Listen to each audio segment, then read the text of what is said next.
ಅಸ್ಸಲಾಮು ಅಲೈಕುಮ್. ಎಲ್ಲರಿಗೂ ನಮಸ್ಕಾರ. State level workshop oncology ಇದರ ಇವತ್ತಿನ ಈ ಒಂದು ವರ್ಕ್ಶಾಪ್ನ ಮುಖ್ಯಸ್ಥರು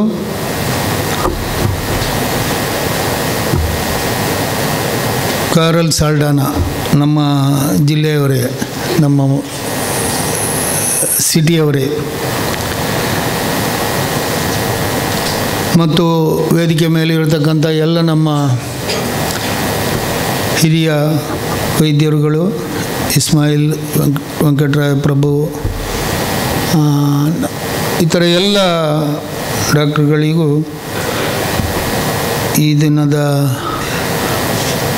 ಶುಭವನ್ನು ಹಾರೈಸ್ತಾ, ಆಂಕಾಲಜಿ ಬಗ್ಗೆ, ಕ್ಯಾನ್ಸರ್ನ ಬಗ್ಗೆ ಒಂದು ಎರಡು ಘಟನೆ ನನಗೆ, ಒಂದು ನನ್ನ ಕುಟುಂಬದಲ್ಲಿ ಒಬ್ಬರು ತುತ್ತಾಗಿ ಮರಣ ಹೊಂದಿದರು. ಇನ್ನೊಬ್ಬರು ನಮ್ಮ ಕಾಲೇಜಿಗೆ ಸಂಬಂಧಪಟ್ಟು ಭಾರಿ ಆಸೆ ಆಕಾಂಕ್ಷೆಗಳಿಂದ ನಿಟ್ಟೆಯಲ್ಲಿ ಡೀನ್ ಆಗಿದ್ದರು. ನಿಟ್ಟೆ ಯೂನಿವರ್ಸಿಟಿಯಲ್ಲಿ ಅಲ್ಲಿ ರಿಟೈರ್ಡ್ ಆದ ತಕ್ಷಣ 65ನೇ ವರ್ಷಕ್ಕೆ ನಾವು ರಿಕ್ವೆಸ್ಟ್ ಮಾಡಿ ಅವ್ರನ್ನ ಕರ್ಕೊಂಡು ಬಂದೆವು ನಮ್ಮ ಸಂಸ್ಥೆಗೆ, ಒತ್ತಾಯದ ಮೇರೆಗೆ. ಇಲ್ಲ, ನಾನು ಬರುವುದಿಲ್ಲ, ನಾನು ಇಲ್ಲಿ ಡೀನ್ ಆಗಿ ರಿಟೈರ್ಡ್ ಆಗಿದ್ದೀನಿ, ಇನ್ನು ನಿಮ್ಮಲ್ಲಿ ಬಂದು ನಾನು ಏನು ವ್ಯವಸ್ಥೆ, ಏನು ಪೊಸಿಷನ್ ಹೊಂದಲಿ ಅಂತ ಹೇಳಿದರು. ನಾನು ಹೇಳಿದೆ, ನೀವು ಏನು ಪೊಸಿಷನ್ ಬೇಕಾದರೂ ಕೇಳಿ, ಅಥವಾ ನಿಮಗೆ ಪೊಸಿಷನೇ ಇಲ್ಲದೇ ಇರಲಿ, ನೀವು ನಮ್ಮ ಸಂಸ್ಥೆಗೆ ಬರಬೇಕು ಅಂತ ಹೇಳಿದ್ದಕ್ಕೆ ಬಂದರು. ಮೊದಲನೇ ವರ್ಷ MBBS ಕೋರ್ಸ್ ಸ್ಟಾರ್ಟ್ ಮಾಡಿ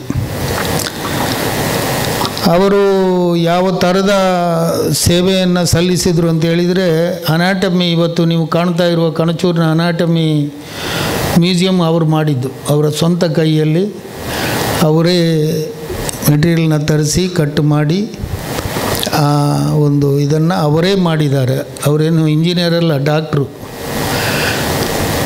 ಅದನ್ನು ಇವತ್ತು ನಮ್ಮ ನರ್ಸಿಂಗ್ ಸ್ಟೂಡೆಂಟ್ಗಳು, ನಮ್ಮ ಸಂಸ್ಥೆಯವರಾಗಲಿ ಯಾರಾಗಲಿ ಅದನ್ನು ನೋಡಲೇಬೇಕಾದಂಥದ್ದು.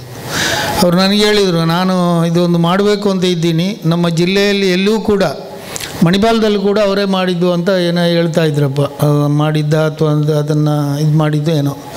ಆದರೆ ಇಲ್ಲಿ ನಾನು ಅತ್ಯುತ್ತಮವಾಗಿ ನಾನು ಮಾಡಬೇಕು ಅಂತ ಇದ್ದೀನಿ, ನೀವು ನನಗೆ ಫುಲ್ ಹ್ಯಾಂಡ್ ಕೊಡಬೇಕು, ನೀವು ಏನು ಬೇಕಾದರೂ ಮಾಡಿ ನಿಮಗೆ ತಿಳಿದ ಮಟ್ಟಿಗೆ ಅಂಥೇಳಿ ಅವರಿಗೆ ಒಂದಷ್ಟು ಬೇಕಾದಷ್ಟು ಹಣ ಮತ್ತು ಅವರಿಗೆ ಮಾಡುವ ಅಧಿಕಾರವನ್ನು ನಾನು ಹೇಳಿದೆ, ನೀವು ಏನು ಬೇಕಾದರೂ ಮಾಡಿ, ಅದು ಅಚ್ಚುಕಟ್ಟಾಗಿ ಮಾಡಿ ಅಂತ.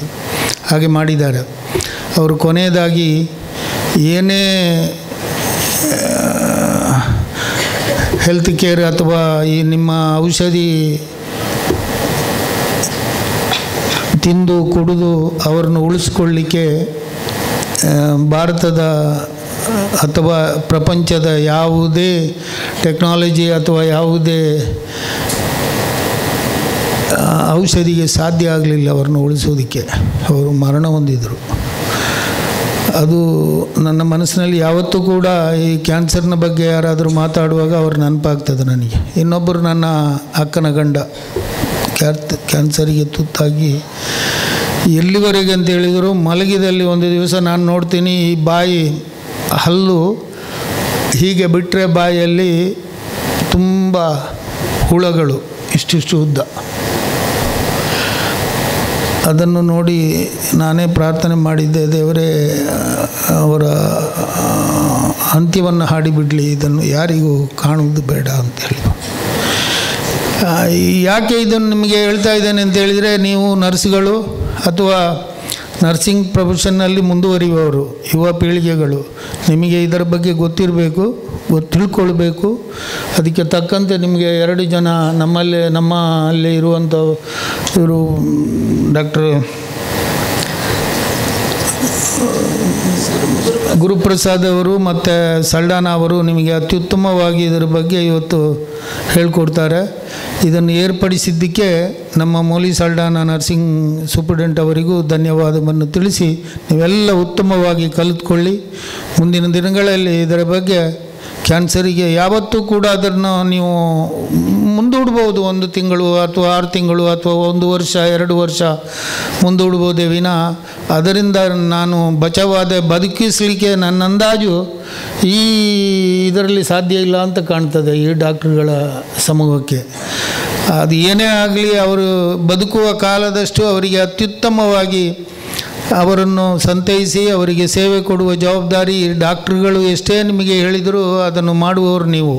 ಅದಕ್ಕೆ ನೀವು ತಯಾರಾಗಿ ಉತ್ತಮವಾಗಿ ಅವರು ಹೇಳುವುದನ್ನು ಆಲಿಸ್ಕೊಂಡು ಕಲಿತು ಮುಂದುವರಿಯಿರಿ ಅಂತೇಳಿ ನನ್ನ ಮಾತನ್ನು ಮುಗಿಸ್ತೇನೆ. ಜೈ ಹಿಂದ್.